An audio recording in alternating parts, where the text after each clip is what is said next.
But here's what I think confuses people, and I'd love to know what you think. We think when we hear whether it's shame or insecurity or these deficits that somehow they're coming at it from a standpoint of distress and insecurity. I don't think they're self-aware enough to know that, although from the outside we can see that. What do you think? Well, yeah, again, it's such a good question because we have to think about the cluster, the type of narcissism, to your point just a moment ago, because some of them, like the more grandiose type, when the grandiosity is punctured, which could be something as simple and subtle as someone just disagreeing with them, having a different opinion, sometimes they collapse, and then you see the more vulnerable side because the grandiose structure is both. It has both the grandiose piece, the overt piece, and the more vulnerable piece. They're both always there.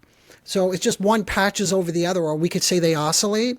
So sometimes with the more grandiose type, when something doesn't go their way or there's a setback, then all of a sudden they become quite needy or desperate or clingy. Sometimes they retreat to the bedroom. Sometimes, there's so many different ways this can play out.